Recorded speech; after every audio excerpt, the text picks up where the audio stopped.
My heart is very close to James Baldwin, the most brilliant writer of the civil rights era.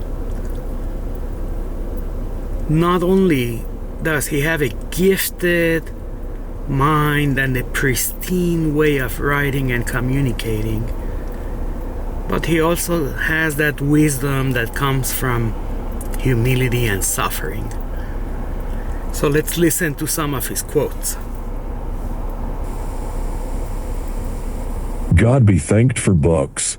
They are the voices of the distant and the dead. Folks can change their ways much as they want to. But I don't care how many times you change your ways. What's in you is in you, and it's got to come out. The role of the artist is exactly the same as the role of the lover.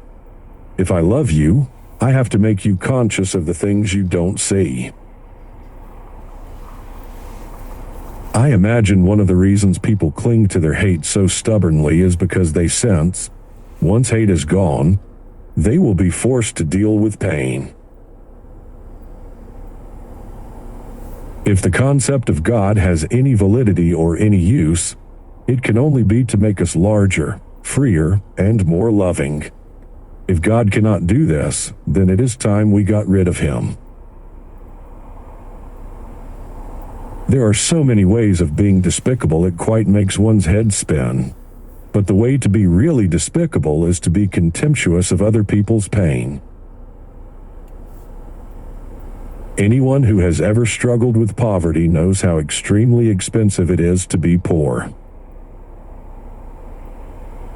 You want to write a sentence as clean as a bone. That is the goal.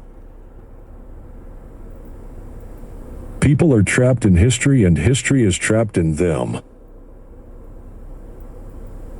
The responsibility of a writer is to excavate the experience of the people who produced him.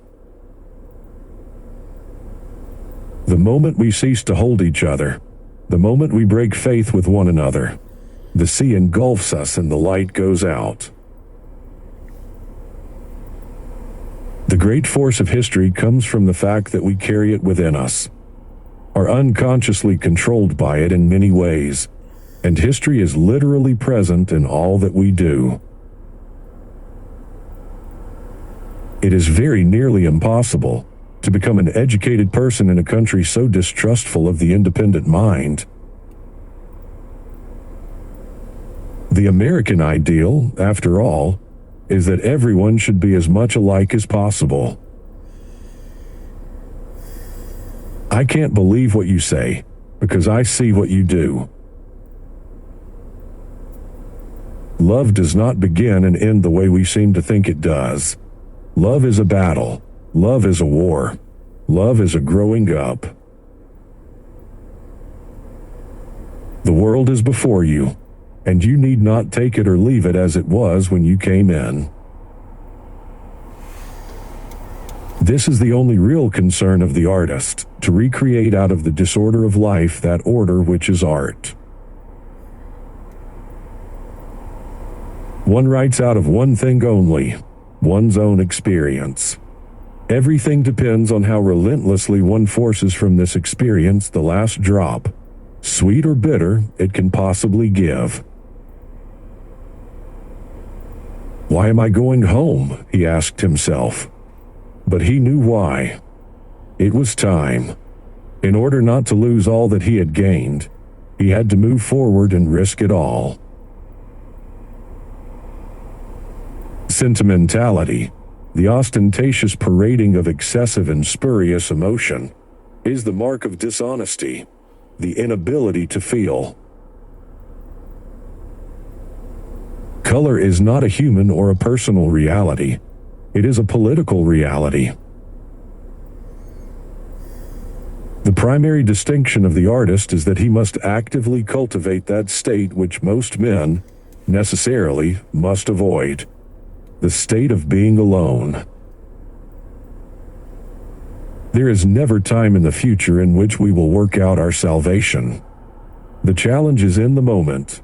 The time is always now. People can't, unhappily, invent their mooring posts, their lovers, and their friends, any more than they can invent their parents. Life gives these and also takes them away, and the great difficulty is to say yes to life. Confusion is a luxury which only the very, very young can possibly afford, and you are not that young anymore. I consider that I have many responsibilities, but none greater than this: to last, as Hemingway says, and get my work done. Perhaps home is not a place, but simply an irrevocable condition. If love will not swing wide the gates, no other power will or can. And if one despairs as who has not of human love, God's love alone is left. You've got to tell the world how to treat you. If the world tells you how you are going to be treated, you are in trouble. Wisdom personified. That's James Baldwin. God bless his soul. So anyway, I love you, whoever you are that is watching this. I hope you have a good night. I hope tomorrow will be a good day for you. It's Friday. Take care. Have a good night.